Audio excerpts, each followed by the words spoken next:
Pendant toute une semaine, je n'ai pas réussi à joindre mes parents. Alors, pris d'une inquiétude grandissante, j'ai décidé de reprendre la route pour leur rendre visite. Quand je suis arrivé, la porte d'entrée était entr'ouverte et l'intérieur de la maison était dans un chaos total, comme si une tempête l'avait ravagé. Tremblant, j'étais sur le point de partir quand j'ai soudain entendu une respiration laborieuse et des sanglots étouffés provenant de l'armoire. En ouvrant la porte, mon petit-neveu s'est effondré dans mes bras, épuisé. Il n'a pas dit un mot, mais son silence dévoilait une vérité horrifiante que je n'avais jamais osé imaginer. Bonjour, je m'appelle Julien Moreau. J'ai 29 ans et je gère actuellement un petit hôtel animé à Marseille, cette ville méditerranéenne de lumière et de rêves éphémères. De l'extérieur, ma vie semble stable, un bon travail, un appartement bien tenu et un emploi du temps chargé qui m'empêche de trop réfléchir. Mais si vous me demandez de parler de ma famille, de mes souvenirs de Valréas, ce petit village du Vaucluse où j'ai grandi, vous entendrez une histoire différente. Une histoire remplie de fissures, de douleurs persistantes et d'un amour que je peine à exprimer. Je suis né et j'ai grandi à Valréas, un petit bourg niché entre les collines de Provence où tout le monde se connaît et où la vie avance à un rythme lent, presque immuable. Mon père, Henri, et ma mère, Claire, étaient des gens typiques du village. Travailleurs, simples et mettant toujours la famille en premier. Ils tenaient une petite épicerie sur la rue principale, où, enfant, je m'habituais à me tenir derrière le comptoir pour mettre les courses dans des sacs ou ranger des boîtes de conserve sur les étagères. C'était un commerce modeste, usé par le temps, avec une enseigne en bois délavé et cette odeur de pain frais, mélangée au parfum moisi du plancher ancien. J'aimais cet endroit, non pas parce qu'il était spécial, mais parce que c'était tout mon univers à l'époque. Notre maison familiale se trouvait à quelques rues de l'épicerie. Une bâtisse à 2 étages avec une cour envahie de mauvaises herbes et un vieux chêne que j'escaladais chaque été. C'est là que j'ai grandi, que j'ai appris à faire mes lacets, que j'ai entendu les berceuses de ma mère et que j'ai vu à la fois les sourires et les larmes de mes parents. Mais si vous pensez que nous étions une famille parfaitement heureuse, vous vous trompez. Malgré des moments de chaleur, notre famille était toujours dominée par une présence écrasante. L'ombre nommée Matisse, mon frère cadet. Matisse avait 5 ans de moins que moi. Mais dès son plus jeune âge, il était le centre d'attention de notre foyer. Ma mère l'appelait son « petit prince », avec ses cheveux bouclés et ses yeux pétillants. Matisse avait un sourire capable de faire fondre n'importe qui, et mes parents, surtout ma mère, ne pouvaient pas lui résister. Ils le gâtaient, lui donnant tout ce qu'il voulait. Des jouets neufs, de beaux vêtements ou le pardon pour ses bêtises. Pendant ce temps, en tant que fils aîné, on attendait de moi que je sois mature et responsable, tandis que Matisse pouvait vivre sans souci, comme si ses erreurs n'étaient que des farces innocentes. Je ne reproche rien à mes parents. Je sais qu'ils nous aimaient tous les deux, simplement de manière différente. Je me souviens des soirées à l'épicerie où je restais pour nettoyer pendant que Matisse partait manger une glace avec maman. Ou des fois où je me faisais gronder pour avoir cassé un verre alors que Matisse pouvait renverser un plateau entier de pâtisserie et n'avoir droit qu'à une tape affectueuse sur la tête. Ces petites choses accumulées au fil des années ont fait que Matisse et moi avons grandi comme 2 lignes parallèles, vivant sous le même toit, mais ne se rejoignant jamais vraiment. Quand j'ai eu 18 ans, j'ai quitté Valréas pour étudier à Marseille. Pour la première fois, j'avais l'impression de pouvoir respirer, de vivre pour moi-même. J'ai étudié la gestion hôtelière, décroché un bon poste dans un hôtel, et j'ai lentement construit une nouvelle vie. Mais chaque fois que je retournais à Valréas, je sentais une lourdeur dans l'air. Matisse, désormais adolescent, changeait. Le sourire angélique de son enfance était maintenant teinté de défiance et d'insouciance. Il a commencé à sécher les cours, à traîner avec de mauvaises fréquentations. Puis, comme une tempête inévitable, il s'est laissé happer par les jeux d'argent. Les jeux d'argent en France ne sont pas rares. Il y a des PMU partout, des machines à sous dans les bars tabac et bien sûr les grands casinos. Mais pour Matisse, ce n'était pas qu'un passe-temps. C'était une addiction. Je me souviens de la première fois où ma mère m'a appelé, la voix tremblante, pour me dire que Matisse avait volé de l'argent dans la caisse de l'épicerie pour jouer. Je suis rentré en voiture ce soir-là pour trouver mon père assis silencieusement dans son fauteuil et ma mère en sanglots dans la cuisine. Matisse, lui, a simplement haussé les épaules en disant « Je rembourserai, c'est pas grave ». Mais je savais qu'il ne le ferait pas. Il ne l'a jamais fait. Les dettes s'accumulaient et Matisse s'enfonçait de plus en plus. Il a épousé une femme nommée Chloé, quelqu'un dont je pensais qu'elle pourrait le sortir de l'abîme. Mais leur mariage a duré moins de 2 ans. Chloé est partie, laissant Mathis seul avec leur jeune fils Lucas, qui n'avait que 3 ans à l'époque. Au lieu d'assumer la responsabilité de s'occuper de son fils, Mathis l'a abandonné, laissant Lucas chez mes parents, tandis qu'il dérivait comme une bourrasque de vent, se montrant de temps en temps pour réclamer de l'argent, causer des ennuis, puis disparaître à nouveau. Lucas, maintenant âgé de 6 ans, est la seule chose qui apporte encore un peu de lumière à notre famille. Chaque fois que je visite Valréas, je passe du temps avec lui racontant des histoires, ou simplement assis ensemble sur le perron, regardant les voitures passer. Lucas a les yeux de Mathis quand il était jeune, mais bien plus innocent et pur. Il m'appelle Tonton Jules et me serre fort dans ses bras chaque fois que je m'apprête à partir. Mais même Lucas ne peut effacer la distance grandissante entre moi et mes parents. Notre relation s'est fracturée depuis longtemps. Ce n'est pas que je ne les aime pas, je les aime profondément. Mais leur favoritisme envers Mathis et les fardeaux qu'il m'imposait chaque fois qu'il faisait une bêtise m'ont épuisé. Chaque fois que ma mère appelait, je me préparais à un nouveau récit sur Mathis, sur ses dettes, ses problèmes. Et chaque fois, je me sentais vidé et impuissant. Le mois dernier, ma mère a appelé plus fréquemment que d'habitude. Sa voix était faible, emplie d'inquiétude. « Mathis est revenu », disait-elle. « Il exige de l'argent et il a amené des types étranges avec lui. Je ne sais pas quoi faire. » Je lui ai dit d'appeler la police si Mathis causait des problèmes, mais elle a juste soupiré. « C'est mon fils, je ne peux pas faire ça. » J'ai raccroché, le cœur lourd. Je savais qu'elle ne ferait rien. Elle ne l'a jamais fait. J'ai pensé retourner à Valréas, affronter Mathis, ou même ramener Lucas vivre avec moi à Marseille. Mais le travail m'a emporté, et je me suis dit que tout irait bien, que mes parents pourraient le gérer. J'avais tort. Terriblement tort. Ces dernières semaines, un sentiment d'inquiétude s'est glissé dans mon cœur, comme un vent froid soufflant à travers les chaudes journées d'été à Marseille. Tout a commencé avec des appels sans réponse. J'ai appelé ma mère, puis mon père, mais je n'obtenais qu'une sonnerie interminable, comme si le son résonnait dans un vide. J'ai envoyé des SMS, l'un après l'autre, avec des questions simples. « Maman, ça va ? Papa, qu'est-ce que tu fais ? Comment va Lucas ?» Mais l'écran de mon téléphone restait silencieux. Pas une seule réponse. Au début, je me suis rassuré en me disant que peut-être mes parents étaient occupés, peut-être à l'épicerie, ou peut-être que leur téléphone était déchargé. Mais alors que le 3e jour passait, puis le 5e, cette inquiétude n'était plus une brise passagère. Elle s'était transformée en tempête rugissant dans ma poitrine.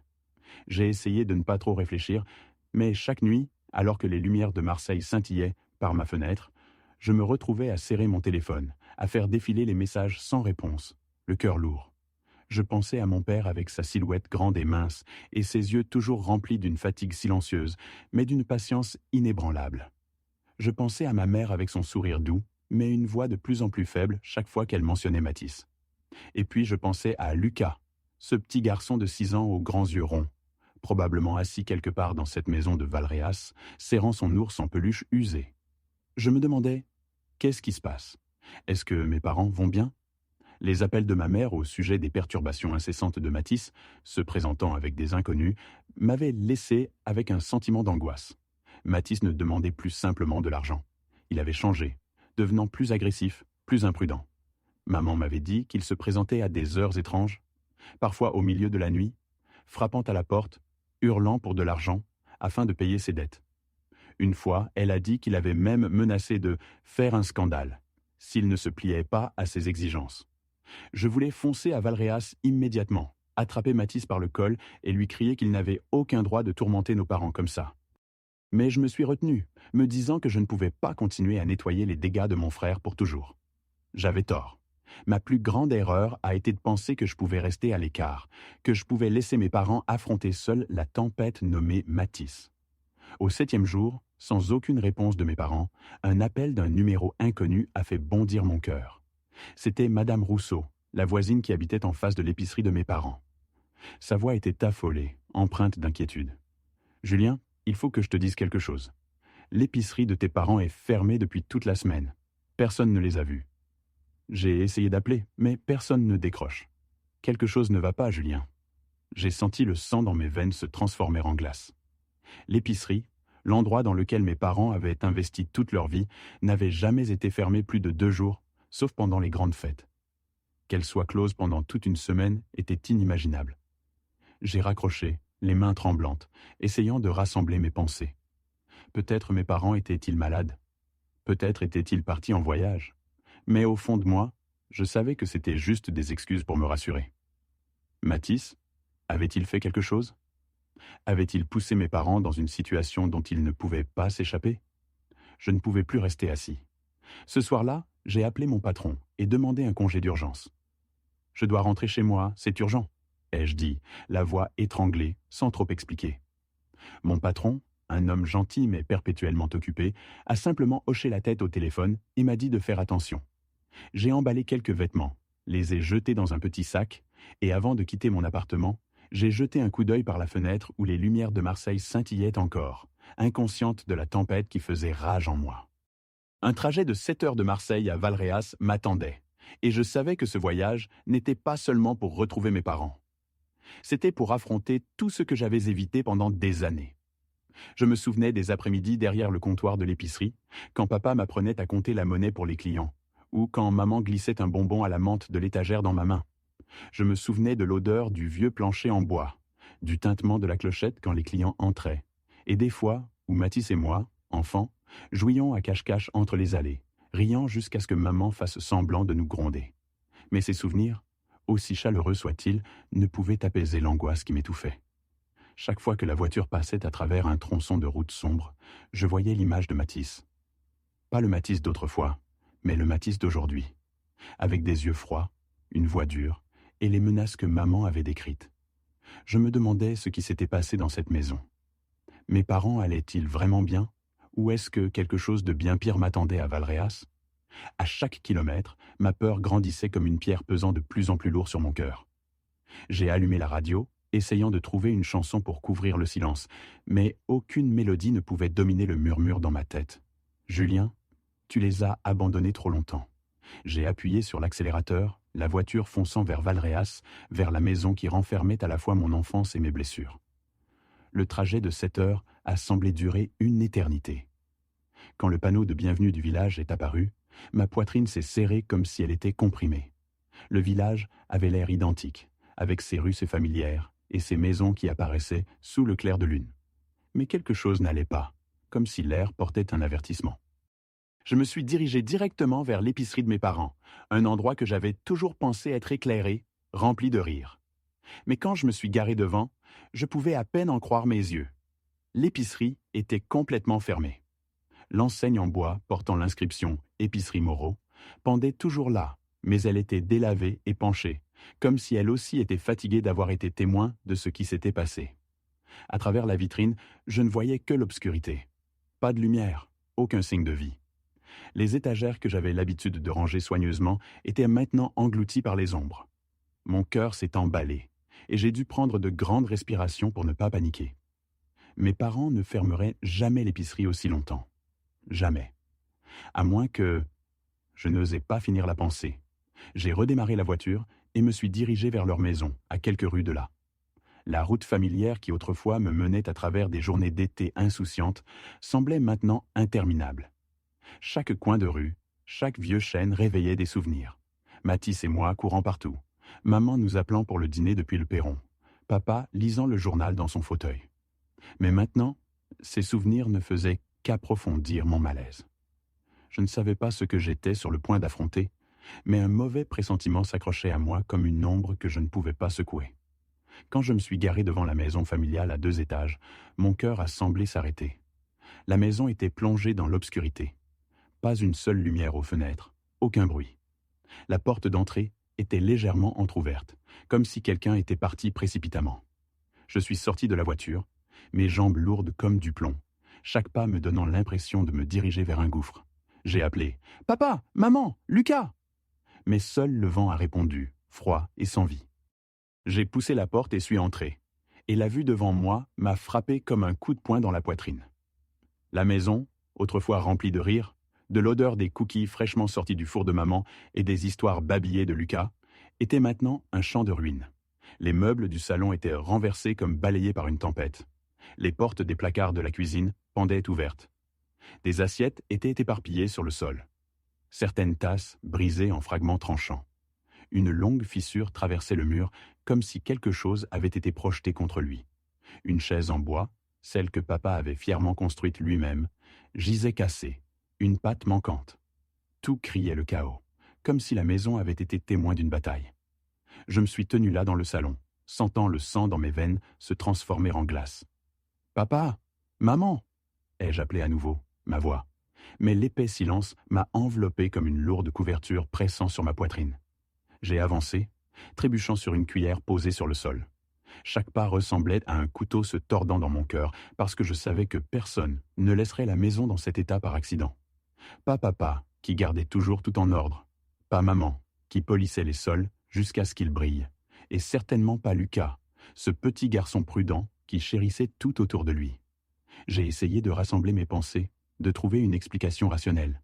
Peut-être avait-il été cambriolé. Peut-être avait-il fui dans la panique. Ou peut-être que quelque chose leur était arrivé. Quelque chose que je n'osais pas imaginer. J'ai secoué la tête, essayant de chasser cette pensée. Je devais trouver mes parents, trouver Lucas. J'ai sorti mon téléphone, prêt à appeler la police. Mais à ce moment-là, un son faible est venu du fond du couloir, de la chambre de mes parents. Une respiration tremblante, laborieuse, mélangée à des sanglots doux et étouffés, comme un petit animal essayant de se cacher. Mon cœur battait la chamade, le sang affluant à mes oreilles. Je me suis figé, écoutant, essayant de déterminer si je l'avais imaginé. Mais ensuite, le son est revenu, plus clair, plus désespéré. Je me suis dirigé vers la chambre, mes jambes tremblant. La porte de la chambre était légèrement entr'ouverte, et alors que je la poussais, une odeur de moisi et un silence froid m'ont frappé. Le lit de mes parents était intact, mais les couvertures étaient en désordre, comme si quelqu'un s'y était allongé et était parti précipitamment. J'ai appelé Lucas, ma voix se brisant. « Lucas, c'est toi? Où es-tu » Pas de réponse, seulement la respiration laborieuse maintenant plus claire, venant du coin de la pièce. J'ai suivi le son, mon cœur battant si fort que je pensais qu'il allait éclater. La respiration me menait à la vieille armoire, dont la porte était légèrement ouverte. Ma main tremblait alors que je tendais la main vers la poignée, la sueur perlant sur mon front. J'ai pris une grande respiration, essayant de me calmer, mais la peur s'accrochait à moi sans relâche. J'ai murmuré comme pour me rassurer. « Ça va aller, Julien, ouvre juste la porte. » Mais, au fond de moi, je savais que rien n'allait. La porte de l'armoire a grincé brusquement, alors que je la tirais, le bruit traversant le silence de la pièce. L'obscurité à l'intérieur avalait la faible lumière venant du couloir. Mais alors, au milieu de l'enchevêtrement de vêtements suspendus et de l'odeur de moisi du vieux bois, j'ai vu une petite silhouette recroquevillée dans le coin. Mes yeux ont peiné à s'adapter, et quand la lumière est finalement tombée dessus, je me suis figé. C'était Lucas, mon neveu de 6 ans, avec ses yeux clairs que j'avais toujours chéris. Mais maintenant, il n'était plus le Lucas que je connaissais. Il était assis, recroquevillé, serrant son ours en peluche déchiré, celui que ma mère lui avait donné quand il était bébé. Ses vêtements étaient froissés et sales, comme s'il les portait depuis une semaine. Ses cheveux étaient emmêlés, collés à son front, et son visage était émacié et pâle, comme si la faim avait drainé la vie de lui. Mais ce qui a brisé mon cœur, c'était ses yeux. Rouges, grands ouverts, brillants d'une peur que je n'avais jamais vue chez un enfant.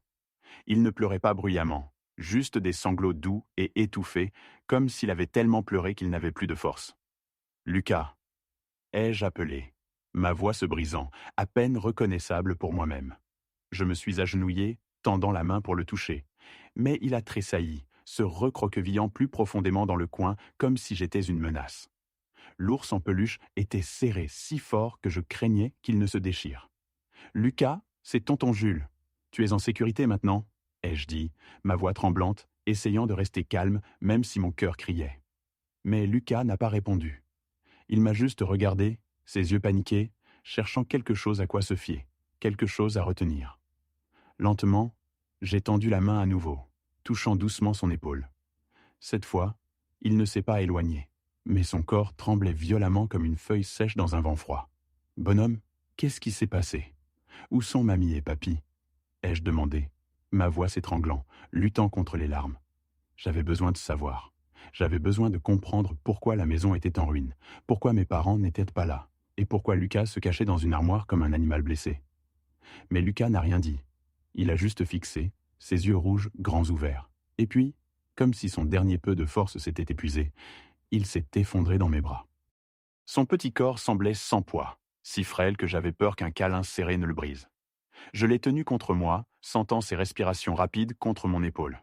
Et à ce moment-là, une douleur plus profonde que tout ce que j'avais jamais connu m'a submergé. Ce garçon, mon neveu bien-aimé, avait enduré quelque chose d'horrible. Et moi, celui qui aurait dû le protéger, je n'avais pas été là quand il avait le plus besoin de moi. J'ai soulevé Lucas, son corps mou dans mes bras. Ça va aller. Je suis là maintenant, ai-je murmuré, ne sachant pas si je le réconfortais ou si c'était pour moi. J'ai balayé la pièce du regard, espérant tout signe de mes parents. Une note, un indice, n'importe quoi. Mais il n'y avait que le silence et le chaos. La maison, autrefois mon sanctuaire, ressemblait maintenant à un champ de bataille abandonné. Je ne pouvais pas rester plus longtemps. Lucas avait besoin d'aide et je devais le sortir de cet endroit.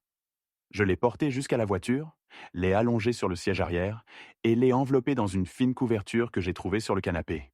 Ses yeux étaient fermés, sa poitrine se soulevant et s'abaissant faiblement comme s'il s'accrochait à la vie. J'ai sauté sur le siège du conducteur, démarré la voiture et foncé vers l'hôpital le plus proche, mon cœur battant comme s'il allait éclater. Les 10 minutes de trajet jusqu'à l'hôpital ont semblé durer un siècle. Je n'arrêtais pas de jeter un coup d'œil à Lucas dans le rétroviseur, terrifié qu'il ne glisse complètement. « Tiens bon, bonhomme !» ai-je murmuré, ma voix se brisant. « Je ne laisserai rien t'arriver !» Mais dans mon esprit, des questions tourbillonnaient comme des lames tranchantes. Où étaient mes parents? Qu'était-il arrivé dans cette maison? Quand je me suis garé aux urgences, j'ai pratiquement crié aux infirmières « Aidez-moi, mon neveu, il ne va pas bien !» Une équipe de médecins et d'infirmières s'est précipitée, roulant un brancard jusqu'à la voiture. Ils ont doucement soulevé Lucas dessus, et je suis resté là, impuissant, alors qu'ils l'emportaient à l'intérieur. Une infirmière, ses yeux remplis de préoccupation mais professionnelle, m'a posé des questions sur l'état de Lucas.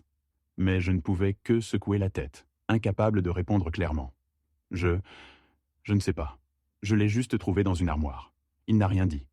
S'il vous plaît, sauvez-le. Dans la salle des urgences, les médecins ont travaillé rapidement. Ils ont branché Lucas à une perfusion intraveineuse, vérifié son rythme cardiaque et mesuré sa tension artérielle pendant que je me tenais dans le couloir, regardant à travers la petite fenêtre de la porte. Lucas était allongé là, si petit et fragile, comme un oiseau aux ailes brisées. Un médecin est sorti, son visage grave. Le garçon est gravement déshydraté et malnutri, probablement suite à des jours sans nourriture ni eau, a-t-il dit. Il souffre également d'un traumatisme psychologique important. Nous le garderons ici en observation, mais pouvez-vous nous dire quoi que ce soit sur ce qui s'est passé? J'ai secoué la tête, submergé par l'impuissance. Je ne sais pas, ai-je murmuré. Je suis juste rentré chez moi, et je l'ai trouvé comme ça. Mais au fond de moi, je savais que je ne pouvais pas m'arrêter là. Lucas avait survécu, mais qu'en était-il de mes parents? La maison ravagée, les signes de violence, le silence inquiétant. J'ai serré mes poings, la colère et la douleur surgissant comme un feu. Je devais retourner dans cette maison. Je me tenais dans le couloir de l'hôpital, regardant à travers la petite fenêtre de la porte des urgences où Lucas était allongé. Il semblait déchirant de petitesse, avec des tubes de perfusion fixés à son bras et son visage portant encore des traces de peur. Les médecins avaient dit qu'il irait bien, mais « bien », dans ce contexte, ressemblait à un mot vide. Je me suis détourné, incapable de supporter la vue une seconde de plus. Je devais agir. Je devais trouver mes parents. J'ai appelé un ami de l'hôtel, lui demandant de couvrir mon travail pendant quelques jours. Je ne sais pas combien de temps ça prendra, ai-je dit, ma voix creuse. Il n'a pas posé de questions, m'a juste dit de prendre soin de moi et a promis de tout gérer. J'ai raccroché, ayant l'impression de couper un morceau de ma vie normale à Marseille pour entrer dans un cauchemar sans fin en vue. De retour dans la voiture, je me suis rendu à la maison de mes parents. La nuit de Valréas était froide, et la faible lumière de la lune projetait une lueur inquiétante sur les rues familières, les rendant étrangères. Quand je me suis garé devant la maison, un frisson m'a parcouru l'échine. Je suis entré, faisant attention à ne rien toucher. La maison était comme je l'avais laissée. Meubles renversés, vaisselle brisée, la fissure sur le mur comme un sinistre rappel de ce qui s'était passé. Je me suis tenu dans le salon, respirant l'air lourd, cherchant tout indice, tout signe, pour comprendre ce qui était arrivé à mes parents. J'ai parcouru chaque pièce, vérifiant chaque coin, mais en évitant de toucher quoi que ce soit. Je savais que si quelque chose de grave s'était produit, la police aurait besoin de la scène intacte. Dans la cuisine, j'ai repéré un cadre photo familial sur le sol. J'ai baissé les yeux sur le verre fissuré, mon cœur se serrant à la vue des sourires de mes parents, du mien et même de celui de Mathis quand nous étions enfants. La photo avait été prise un jour d'été, quand nous étions encore une famille, avant que tout ne s'effondre. J'ai sorti mon téléphone, mes mains tremblantes alors que je composais le 17. Je dois signaler une disparition inquiétante, ai-je dit quand la voix du standardiste est venue. Mes parents ne sont pas à la maison. Et mon neveu, je l'ai trouvé dans un état critique. La maison a été saccagée. Venez vite, s'il vous plaît. Ma voix s'est étranglée, chaque mot semblant être arraché du plus profond de ma poitrine. Le standardiste a posé des questions basiques. Adresse, nom de mes parents, état de la scène, et j'ai répondu mécaniquement, mon esprit vide. Ils m'ont dit d'attendre, que la police serait là bientôt. Je me suis assis sur le vieux canapé, essayant de rester calme, mais mes mains ne cessaient de trembler. J'ai balayé la pièce du regard, désespéré de trouver un indice. La veste de mon père pendait au porte-manteau, mais ses poches étaient vides. Dans la cuisine, une tasse de café froid était posée sur la table, comme si papa l'avait laissée à mi-gorgée. Tout dans la maison semblait raconter une histoire, mais je ne pouvais pas déchiffrer ce qu'elle disait. 15 minutes plus tard, les lumières rouges et bleues d'une voiture de patrouille ont clignoté dehors, illuminant la rue tranquille. J'ai entendu la voiture s'arrêter, le bruit de pas pressés, puis la porte s'est ouverte brusquement. 3 agents sont entrés, suivis d'un homme en civil, probablement un enquêteur. « Vous êtes celui qui a appelé, Julien Moreau ?» L'homme a demandé, sa voix basse et stable. J'ai hoché la tête, me levant, essayant de garder ma voix de trembler. « Je suis le capitaine Renard. Dites-nous ce que vous savez. » Je les ai conduits à l'intérieur, leur montrant la scène, les chaises cassées, la vaisselle brisée, la fissure sur le mur. Je leur ai parlé de mon incapacité à joindre mes parents pendant une semaine, de l'appel de la voisine et de la découverte de Lucas dans l'armoire. Chaque mot ressemblait à un coup de poignard, mais je me suis forcé à continuer. Renard a pris des notes soigneusement, ses yeux perçants, mais sans jugement. « Nous allons examiner tout cela, » a-t-il dit. « Mais d'abord, nous devons sécuriser la scène. » Les agents ont commencé à délimiter la maison avec du ruban jaune, empêchant quiconque de s'approcher de trop près. Je me tenais sur le perron, regardant les voisins commencer à se rassembler, leurs yeux un mélange de curiosité et d'inquiétude. Des murmures flottaient dans la foule, et j'ai capté des fragments de leur conversation. « J'ai entendu des disputes la semaine dernière. Une femme âgée, Madame Dubois, a dit à un agent. Des cris forts venant de l'intérieur de la maison. Je pensais que c'était Henri et Claire qui se disputaient avec quelqu'un. Un autre homme, Monsieur Lefebvre, a renchéri. J'ai vu Mathis par ici plusieurs fois. Il était avec des types à l'air louche. Une fois, je les ai vus debout devant l'épicerie, comme s'ils surveillaient quelque chose. » Chaque mot me frappait comme un marteau dans la poitrine. J'étais à la fois furieux et désespéré. Mathis. Son nom revenait sans cesse comme un refrain dans une chanson tragique. Je voulais crier, exiger des réponses de chaque voisin sur ce qu'ils avaient vu ou entendu, mais je savais que je devais rester calme. La police avait besoin que je garde la tête froide, et Lucas avait besoin que je sois fort. Pourtant, au fond de moi, une peur grandissait comme une bête grondante. Si Mathis était impliqué, s'il avait fait quelque chose à mes parents, je ne savais pas comment j'affronterais cette vérité. Renard m'a appelé, posant plus de questions sur Mathis, où il allait habituellement, ses habitudes, tout ce qui pourrait aider. Je lui ai dit tout ce que je savais, bien que chaque mot ressemble à frotter du sel dans une blessure. Il est accro au jeu d'argent, ai-je dit. Il se présente pour demander de l'argent, ma mère. Elle lui a toujours pardonné, peu importe combien il lui faisait mal. Renard a hoché la tête, ses yeux fixés sur son carnet. « Nous allons commencer à examiner cette piste, » a-t-il dit. « Mais vous devriez vous préparer. Ce n'est peut-être pas un simple cas de disparition. » Ces mots m'ont fait frissonner. Je voulais croire que mes parents allaient bien, qu'ils étaient simplement partis quelque part, que tout cela n'était qu'un malentendu. Mais au fond de moi, je savais que la vérité attendait et qu'elle ne serait pas facile. Je me suis détourné, me dirigeant vers l'hôpital où se trouvait Lucas. Je devais être avec lui. Je me suis précipité à l'hôpital, me dirigeant directement au chevet de Lucas. Les médecins l'avaient traité avec des perfusions intraveineuses pendant des heures, et maintenant, il avait l'air légèrement mieux. Sa peau n'était plus mortellement pâle, comme quand je l'avais trouvé, mais ses yeux portaient toujours une ombre hantante que je ne pouvais pas oublier. Je me tenais près du lit, le regardant, mon cœur se sentant comme s'il était écrasé. « C'est tonton Jules », ai-je murmuré doucement, touchant sa main. « Tu vas bien maintenant ?» Lucas a ouvert les yeux, ses grands yeux ronds, rouges, se verrouillant sur les miens. Puis, comme si un barrage de peur s'était brisé, il a éclaté en sanglots déchirants. Ses pleurs étaient bruts, désespérés, comme s'il les avait retenus trop longtemps. Il a tendu la main avec ses petites mains s'accrochant à moi, ses doigts agrippant ma chemise comme s'il avait peur que je disparaisse. « Tonton Jules, ne pars pas », a-t-il murmuré, sa voix tremblante et faible, si fragile que j'ai dû me battre pour ne pas m'effondrer avec lui. Je l'ai tiré dans mes bras, sentant son petit corps trembler contre moi. « Je suis ici, Lucas. Je ne vais nulle part, ai-je dit, ma voix s'étranglant. Mais au fond de moi, je savais que je faisais une promesse dont je n'étais pas sûr de pouvoir tenir. Une médecin est entrée pour examiner Lucas.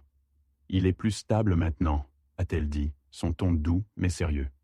Mais il a subi un traumatisme psychologique grave. Nous avons besoin de temps pour l'évaluer davantage, et il est préférable de ne pas le brusquer pour le moment. J'ai hoché la tête, mais mon esprit tourbillonnait de questions. Lucas savait quelque chose. Il avait été dans cette maison, avait vu quelque chose, et bien que je ne veuille pas le pousser, j'avais besoin de la vérité. Le capitaine Renard est arrivé à l'hôpital peu après, accompagné d'une femme policière dont les yeux étaient gentils mais prudents. Ils m'ont posé quelques brèves questions sur l'état de Lucas, puis ont demandé à lui parler. « Nous serons aussi doux que possible », a dit Renard.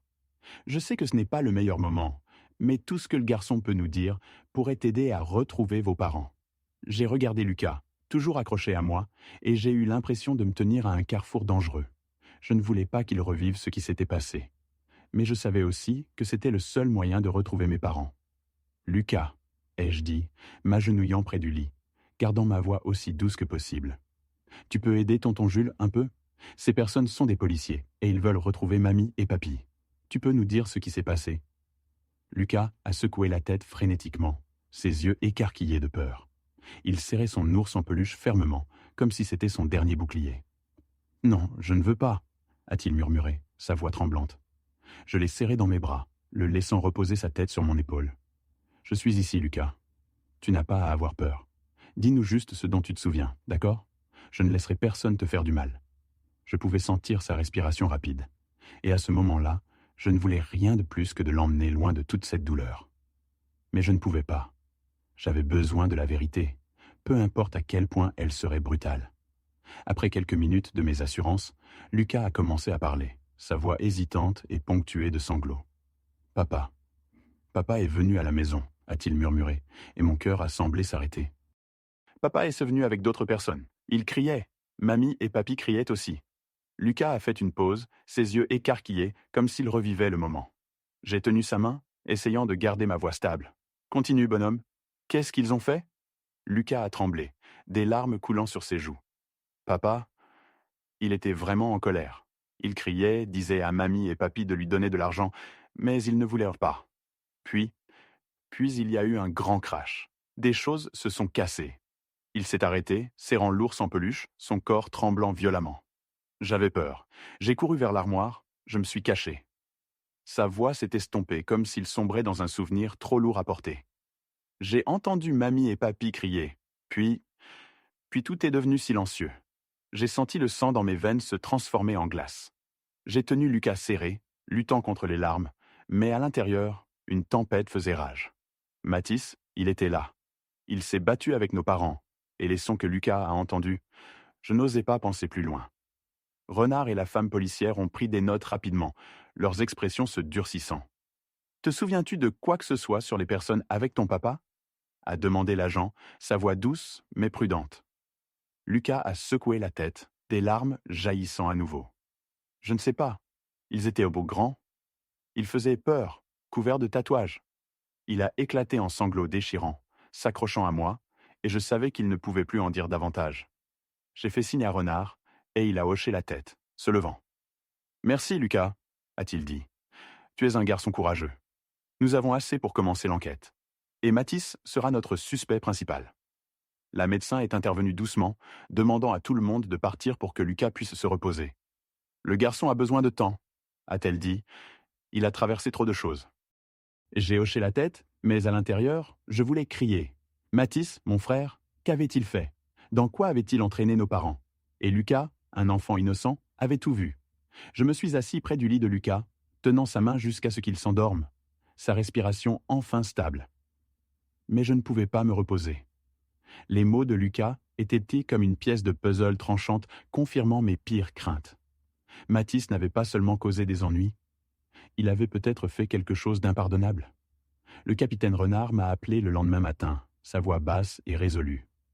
Nous avons désigné Mathis comme suspect principal sur la base de la déclaration de Lucas, a-t-il dit. Nous lançons une chasse à l'homme et vérifions tous les endroits où il pourrait se montrer. Avez-vous plus d'informations sur les habitudes de votre frère? J'ai raconté ce que je savais. Les casinos que Mathis fréquentait, les bars miteux où il buvait. Chaque mot ressemblait à un coup de poignard. Mais je ne pouvais pas m'arrêter. La police a agi rapidement. Ils se sont rendus à la chambre de motel miteux que Mathis louait à la périphérie de Valréas. Mais quand Renard a appelé avec une mise à jour, sa voix était lourde de frustration. La chambre était vide, a-t-il dit. Des ordures éparpillées partout, des vêtements dispersés, comme s'il était parti précipitamment. Nous collectons des empreintes digitales et tous les indices que nous pouvons trouver. J'ai imaginé la chambre. Un désordre chaotique empestant l'alcool et les cigarettes. Un reflet de la personne qu'était devenue Mathis. Il s'était enfui. Il savait ce qu'il avait fait, et il essayait de s'échapper. Pendant ce temps, je restais assis au chevet de Lucas, le regardant dormir, son visage encore marqué par la peur. Le médecin avait dit qu'il avait besoin de temps pour récupérer, mais chaque fois qu'il sursautait dans son sommeil, marmonnant des mots incohérents, c'était comme si quelqu'un serrait mon cœur. Je lui caressais les cheveux, murmurant « Je suis là, Lucas. Tout va bien se passer. » Mais je n'étais pas sûr si je le réconfortais ou si c'était pour moi. La vérité était que je ne savais pas si les choses iraient jamais bien à nouveau. La police a continué à suivre la piste de Mathis. Ils ont visité les casinos et les bars de Valréas où il était un habitué. Un barman, au clou rouillé, a dit à Renard que Mathis s'était présenté il y a quelques jours, affolé, descendant des verres et marmonnant qu'il avait besoin d'argent rapidement. Il avait l'air d'être traqué, a dit le barman, les yeux injectés de sang, regardant constamment par-dessus son épaule comme s'il avait peur que quelqu'un le suive. Puis il est parti sans payer ses consommations. Ces détails m'ont fait frissonner. Mathis ne faisait pas que fuir. Il était terrifié. Un indice clé est venu d'un créancier nommé Samir, un homme que la police a retrouvé dans un petit casino en dehors de la ville. Samir, avec une voix rocailleuse et des yeux froids, a dit que Mathis lui devait des dizaines de milliers d'euros suite à des séries de pertes aux tables. « Il m'a supplié pour plus de temps », a dit Samir à Renard, comme raconté plus tard. Il a dit qu'il allait toucher une grosse somme d'argent pour tout rembourser. Il a mentionné quelque chose sur sa famille, qui allait s'en occuper, mais je n'y ai pas cru. Il ressemblait à un chien errant désespéré. Les mots de Samir m'ont frappé comme un marteau. La famille qui allait s'en occuper. Qu'est-ce que Mathis voulait dire? Prévoyait-il d'obtenir de l'argent de nos parents, de l'épicerie ou de quelque chose de pire? La police a lancé une chasse à l'homme à l'échelle de la ville pour Mathis, l'étendant aux zones environnantes. Ils ont envoyé des alertes aux postes de contrôle, aux casinos et aux motels bon marché où il pourrait se cacher. Les nouvelles de l'affaire ont commencé à se répandre comme un petit incendie dans la ville habituellement tranquille. Les voisins se sont rassemblés devant la maison de mes parents, chuchotant entre eux, leurs yeux un mélange de pitié et de curiosité. Madame Dubois, la voisine âgée, m'a rendu visite ainsi qu'à Lucas à l'hôpital, apportant une boîte de biscuits fait maison. « Je ne peux pas y croire, Julien », a-t-elle dit, sa voix tremblante. Henri et Claire étaient de bonnes personnes, et Mathis. Je l'ai vu avec des personnages louches. J'étais inquiète, mais je n'ai jamais pensé que ça en arriverait là. Ces mots n'ont fait qu'alimenter le feu dans ma poitrine. Je voulais crier que je ne voulais pas y croire non plus, que je ne voulais pas penser que mon frère pouvait faire quelque chose d'horrible à nos propres parents. Mais les pièces se mettaient en place.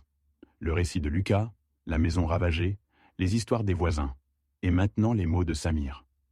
Ils pointaient tous vers Mathis, comme des flèches visant droit mon cœur. Je restais assis près de Lucas, tenant sa main, sentant ses petits doigts froids dans ma paume. Il dormait encore, mais son sommeil était agité. Parfois, il marmonnait des mots comme « Papa, non » ou « J'ai peur ». Chaque murmure me coupait comme une lame. Je pensais aux années où Mathis avait été choyé, défendu par maman, pardonné par papa. Je pensais aux fois où j'avais essayé de le sortir de son pétrin pour qu'il se contente de sourire ironiquement et dise « Occupe-toi de tes affaires, Jules. Je sais comment vivre ma vie. » Maintenant, sa façon de vivre avait mené à cela. Une maison détruite, un enfant traumatisé, et nos parents, disparus. J'ai regardé par la fenêtre de l'hôpital le clair de lune illuminant les toits de Valréas. Quelque part là-bas, Mathis se cachait, portant des secrets que je désirais et redoutais à la fois de découvrir. J'espérais que la police le trouverait, le sortirait des ombres pour qu'il affronte ce qu'il avait fait. Mais en même temps, je redoutais ce moment. Quand je ferais face à Mathis, que verrais-je? Un criminel, un frère, ou un monstre qui avait détruit notre famille? Renard a rappelé tard dans la nuit, sa voix ferme mais stable. Nous resserrons l'étau, a-t-il dit. Nous avons de nouvelles pistes de la périphérie. Nous le trouverons bientôt. J'ai hoché la tête, bien qu'il ne puisse pas me voir. Merci, ai-je dit, ma voix creuse. Je n'étais pas sûr d'être vraiment prêt à affronter Mathis ou non. Le lendemain matin, Renard m'a rappelé à la maison pour examiner certaines découvertes de l'équipe d'enquête. Nous avons besoin que vous confirmiez quelques détails, a-t-il dit au téléphone, sa voix portant un ton étrange, comme s'il se préparait à quelque chose de grave. Je n'ai pas posé de questions. Je me suis juste rendu là-bas, mon cœur battant dans ma poitrine. Quand je suis entré, Renard était dans le salon, accompagné d'un autre agent prenant des photos de la scène. La maison restait comme je l'avais laissée, ravagée, froide, comme une blessure qui refusait de guérir. Nous avons effectué une fouille plus approfondie, a dit Renard, me conduisant au coin où papa avait l'habitude de travailler. Son bureau, une vieille pièce en bois griffée par le temps, se tenait là silencieusement, comme s'il gardait un secret. Nous avons trouvé ceci dans le tiroir, a dit Renard, me tendant une enveloppe jaune délavée, ses bords usés. J'ai pris l'enveloppe, mes mains tremblant. Mon nom était griffonné dessus de l'écriture de papa, une écriture que je reconnaîtrais n'importe où. Julien, était-il écrit? Et juste en le voyant, un frisson m'a parcouru l'échine. J'ai ouvert l'enveloppe, en sortant une feuille de papier pliée, l'écriture tremblante, comme si elle avait été écrite dans la panique ou la peur. J'ai pris une grande respiration, essayant de me préparer, mais rien ne pouvait me préparer à ce que j'étais sur le point de lire. Julien, notre fils, commençait la lettre. Si tu lis ceci, les choses ont probablement été trop loin. Nous sommes désolés pour tout. Nous avions tort. Tellement tort de laisser Mathis devenir ce qu'il est. Nous l'avons aimé, mais nous l'avons trop gâté, le laissant devenir un homme égoïste et brisé. Nous avons essayé de réparer les choses, mais il est peut-être trop tard. Je me suis arrêté, sentant que je ne pouvais pas respirer. Les mots coupaient comme un couteau tranchant et implacable. Je savais que mes parents avaient toujours défendu Mathis, pardonné ses erreurs, mais les entendre l'admettre de leur propre écriture me remplissait à la fois de douleur et de colère. Je me suis forcé à continuer, chaque ligne coupant plus profondément. Mathis a changé, Julien. Il n'est plus le garçon que nous connaissions. Dernièrement, il est venu souvent à la maison, exigeant de l'argent, nous menaçant. Il a parlé de vendre l'épicerie, disant que c'était le seul moyen de régler ses dettes. Nous avons refusé, mais il n'a pas arrêté. Il a amené des inconnus, des hommes aux yeux froids. Nous vivons dans la peur, Julien. Nous avons peur du jour où les choses iront trop loin. Des larmes ont jailli, brouillant les mots. Je pensais être préparé, mais non. Il n'y avait aucun moyen de se préparer à cela. Mes parents avaient vécu dans la peur, menacés par leur propre fils, et ils avaient choisi de me cacher cela. Une vague de colère a déferlé. Colère contre Mathis, contre moi-même, et même contre mes parents pour avoir laissé les choses en arriver là. La lettre continuait, l'écriture de papa devenant plus lourde, comme s'il savait que le temps manquait. Nous ne voulions pas t'entraîner dans tout ça, Julien. Tu as tellement fait pour cette famille, porté tant de choses. Nous ne voulions pas que tu affrontes Mathis. Nous ne voulions pas que tu sois pris dans tout ça. Mais, si tu lis ceci, nous sommes probablement partis. Prends soin de Lucas. Il est innocent. Et pardonne-nous si tu le peux. J'ai plié la lettre, incapable de lire davantage. Les larmes coulaient chaudes sur mes joues, mais je ne les ai pas essuyées. Les mots ressemblaient à un testament final, comme si mes parents savaient qu'une fin tragique arrivait. Ils avaient été poussés au bord du gouffre par leur propre fils, et ils avaient choisi de me protéger, quel qu'en soit le prix. J'ai serré la lettre, la sentant brûler dans ma main. Renard se tenait à côté de moi, ses yeux s'adoucissant, mais il n'a rien dit, comme s'il savait que j'avais besoin de temps pour traiter ce que j'avais lu. Mathis, ai-je murmuré, ma voix se brisant. Son nom ressemblait maintenant à une malédiction, une tache indélébile. Il avait poussé nos parents au bord du précipice, et je ne pouvais plus rester sur la touche. J'ai tendu la lettre à Renard, ma voix tremblante. Gardez-la, c'est une preuve.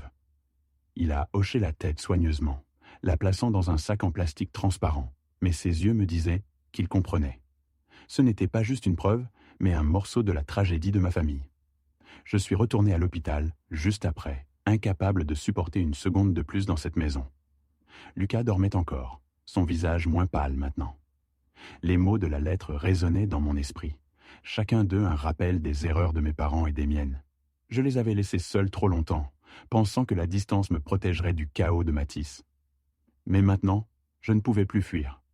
Mathis avait détruit notre famille, et je devais l'affronter, peu importe à quel point la vérité serait brutale. 3 jours plus tard, mon téléphone a vibré. C'était Renard. Sa voix était brève, mais je pouvais entendre la tension dedans. « Nous avons trouvé Mathis ?» a-t-il dit. « Il est dans un motel miteux à la périphérie. Nous l'avons placé en garde à vue. Voulez-vous venir au commissariat ?» Mon cœur battait la chamade, un mélange de soulagement et de peur me submergeant. Il l'avait trouvé. J'ai laissé Lucas à l'hôpital sous la garde de l'infirmière, promettant de revenir bientôt. Il a serré ma main, ses yeux encore remplis de panique, mais j'ai forcé un sourire, bien qu'il se sente sec et tendu. « Je reviens bientôt, Lucas » ai-je dit, ébouriffant ses cheveux. Mais alors que je sortais de la chambre, j'avais l'impression de marcher dans une tempête. Le commissariat de Valréas se trouvait au cœur du village, un bâtiment gris avec de longs couloirs et l'odeur rance de vieux café. Renard m'a accueilli à l'entrée, son expression sévère mais teintée d'épuisement. « Il est dans la salle d'interrogatoire », a-t-il dit, me conduisant à travers un couloir étroit. « Il est secoué, mais nie toujours tout. Nous avons besoin de vous ici pour confirmer certains détails. » J'ai hoché la tête, bien qu'à l'intérieur je voulais me retourner et fuir ce moment. Mais je ne pouvais pas. Pas maintenant. La salle d'interrogatoire était petite, avec une table en métal et des chaises rigides. Mathis était assis là, face à Renard et un autre agent. Je me tenais derrière la vitre sans teint, le regardant à travers la vitre froide. Il avait l'air hagard, une ombre de lui-même.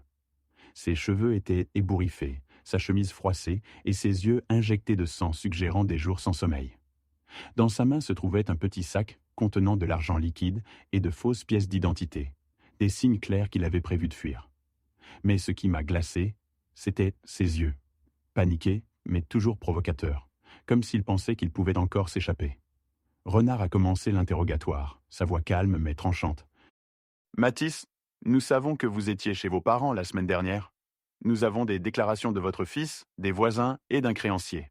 Qu'avez-vous fait ?» Mathis a gardé la tête baissée, ses mains serrées fermement, mais sa bouche est restée têtue. « Je suis juste venu demander de l'argent, » a-t-il dit, sa voix. On s'est disputé, bien sûr, mais ensuite, je suis parti. Je n'ai rien fait. J'ai serré mes poings, mes ongles s'enfonçant dans mes paumes jusqu'à ce qu'ils piquent. Il mentait. Je le savais. Renard le savait. Et la pièce elle-même semblait le savoir. Renard n'a pas bronché. Il a placé une pile de documents sur la table, y compris la lettre de mes parents et des photos de la maison ravagée. « Vous en êtes sûr, Mathis ?» a-t-il demandé, sa voix froide comme l'acier. « Lucas a dit que vous étiez venu avec des hommes. Vous vous êtes battu avec vos parents et il a entendu des choses se casser, des crashs bruyants. Comment expliquez-vous cela ?» Mathis s'est agité sur sa chaise, ses yeux se détournant. « Le gamin invente !» a-t-il marmonné, mais sa voix tremblait comme s'il savait qu'il perdait du terrain. Renard a continué, son ton devenant plus tranchant. « Nous avons également une déclaration de Samir, votre créancier. Il a dit que vous avez promis beaucoup d'argent pour rembourser vos dettes. D'où venait cet argent, Mathis ? De l'épicerie de vos parents ? De leur maison ?» Je me tenais derrière la vitre, sentant le sol s'effondrer sous mes pieds. Chacun des mots de Renard était une pièce de puzzle formant une image horrifiante. Mathis a baissé la tête, silencieux, mais je pouvais voir ses épaules trembler. Il était en train de craquer, et je voulais à la fois lui crier dessus et fuir ce que j'étais sur le point d'entendre. Soudain, le téléphone de Renard a vibré. Il a répondu, son attitude calme s'assombrissant instantanément. La salle est devenue silencieuse alors qu'il hochait la tête quelquefois, puis a raccroché. Renard s'est levé, sa voix tombant, chaque mot lourd comme un coup de marteau. « Mathis, je viens de recevoir un appel. L'équipe de la scène de crime a trouvé les corps de Henri et Claire Moreau dans un terrain vague, non loin de leur maison. Les deux ont été brutalement agressés. Les preuves sur la scène correspondent à ce que nous avons trouvé dans la maison et à la déclaration de Lucas. Avez-vous quelque chose d'autre à nier? J'ai senti le monde s'arrêter. Les corps. Mes parents. J'ai agrippé le bord de la chaise, ma tête tournant. Leur lettre avec ces mots tremblants devenait maintenant une vérité insupportable. Je voulais crier, briser la vitre et attraper Mathis, mais je ne pouvais pas bouger. Je suis juste resté là, figé, des larmes coulant sur mon visage sans que je m'en rende compte. Mathis a levé les yeux, son visage pâle comme la mort. Non, ce n'était pas moi, a-t-il bégayé, mais sa voix affaiblie comme s'il ne croyait pas à son propre mensonge. Renard ne lui a pas donné une chance. Il a fait glisser des photos de la scène de crime sur la table sur son téléphone. Des images que je savais que je ne pouvais pas supporter de voir, mais je savais qu'elles étaient réelles. Autre chose à dire, Mathis? A demandé Renard, sa voix maintenant comme le tranchant d'un rasoir. Mathis s'est effondré, ses sanglots résonnant dans la petite pièce. Il a enfoui son visage dans ses mains, les épaules tremblantes. Et puis, comme si sa dernière force s'était épuisée, il a avoué. Je ne voulais pas, a-t-il dit, sa voix se brisant. Je voulais juste de l'argent. J'en avais besoin pour payer mes dettes. Mais il ne voulait lui pas me le donner. Il criait, m'ont traité de honte. J'ai perdu le contrôle. Je les ai frappés. Je ne savais pas ce que je faisais jusqu'à ce qu'il soit allongé là, ne bougeant plus. J'ai senti mon cœur se déchirer. Mathis, mon frère, autrefois le petit prince de maman, avait battu nos parents à mort. Il a continué, sa voix tremblante, comme s'il essayait de justifier son crime. J'ai paniqué. J'ai appelé des types du casino, nous les avons enterrés dans le terrain vague. Je pensais que si personne ne savait, je pourrais vendre l'épicerie, la maison, payer mes dettes et repartir à zéro. La salle était stupéfaite. Renard a gardé son visage stoïque, mais j'ai vu sa main se resserrer autour de son stylo. L'agent à côté de lui a secoué la tête comme incapable d'y croire. Et moi? Je me suis juste tenu là, fixant Mathis à travers la vitre. Il n'était plus mon frère. Il était le monstre qui avait tué nos parents, laissé Lucas dans la terreur et détruit tout ce que notre famille avait. Je me suis détourné, incapable de regarder plus longtemps. Les larmes coulaient sur mon visage, mais je ne les ai pas essuyées. La rage et le chagrin brûlaient ensemble en moi, un feu inextinguible.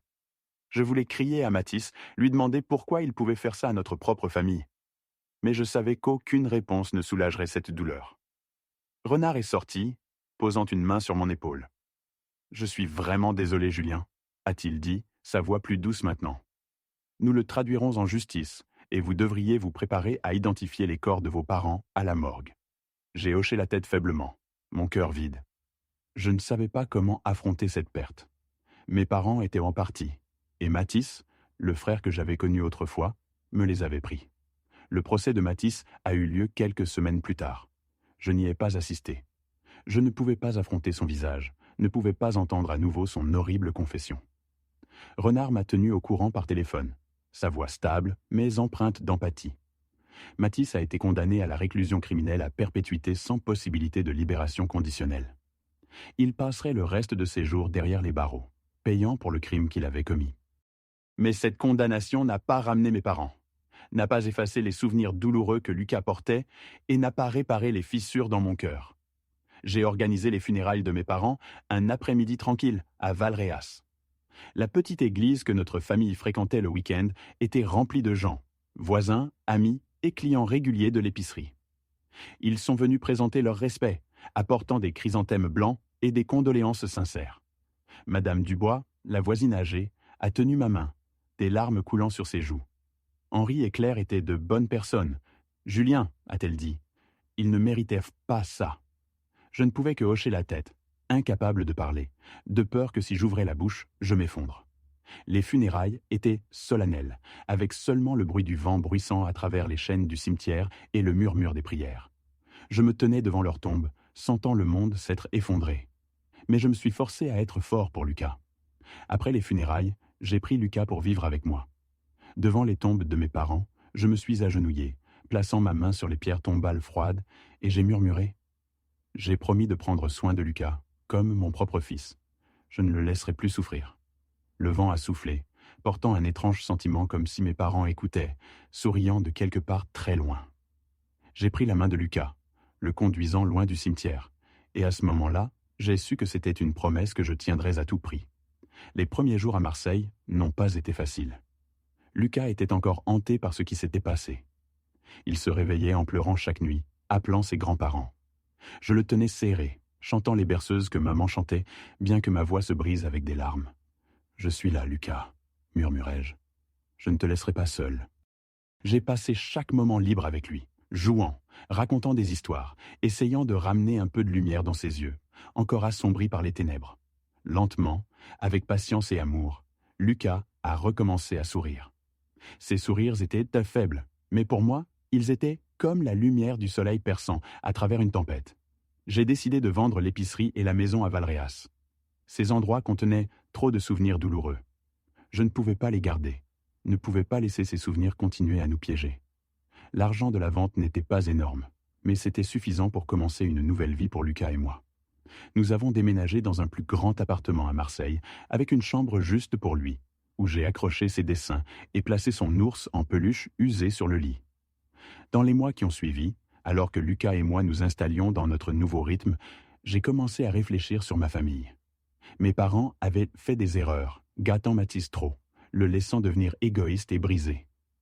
Leur favoritisme avait laissé des blessures profondes, pas seulement pour moi, mais pour eux, et Lucas aussi. Mais j'ai également réalisé que malgré les défauts et les fractures de notre famille, l'amour et la responsabilité étaient les fondations qui nous tenaient ensemble. J'ai appris une leçon douloureuse. L'indulgence aveugle et la négligence peuvent pousser un enfant sur un chemin destructeur, même vers la tragédie. Mais je croyais aussi qu'avec l'amour et la responsabilité, je pouvais sauver une vie, la vie de Lucas. Un soir, alors que les néons de Marseille illuminaient le ciel, j'ai tenu la main de Lucas, le promenant dans une rue animée. Il a pointé les lumières, riant d'une fontaine qui changeait de couleur. Je l'ai regardé, et pour la première fois depuis des mois, j'ai ressenti un calme dans mon cœur. Plus de cauchemars, plus d'échos des cris de Mathis, plus de souvenirs douloureux de Valréas. Juste moi et Lucas, tonton et neveu, marchant ensemble sous la lumière brillante et pleine d'espoir de cette ville. Je savais que la route devant nous ne serait pas facile. Lucas aurait encore des nuits où il se réveillerait en pleurant. Et je porterais les cicatrices de ce que Mathis avait fait. Mais j'étais déterminé à construire une nouvelle famille. Une sans violence, favoritisme ou trahison. Une famille construite sur l'amour. Où Lucas pourrait grandir sans peur. Où je pourrais tenir ma promesse à mes parents et à moi-même. Alors que nous nous sommes arrêtés près d'une fontaine, Lucas a levé les yeux vers moi, ses yeux scintillants. « Tonton Jules, je peux rester avec toi pour toujours ?» a-t-il demandé, sa voix petite mais pleine d'espoir. Je me suis agenouillé, les serré dans mes bras et ai souri, bien que des larmes aient jailli dans mes yeux. « Pour toujours, Lucas, » ai-je dit. « Toi et moi, nous sommes une famille. » Notre histoire s'éclose sous les lumières radieuses de Marseille, mais dans mon cœur, il n'y avait que le calme et la détermination. Je ne laisserai pas la tragédie de notre famille se répéter. Je donnerai à Lucas la vie qu'il méritait, et j'honorerai le sens de la famille.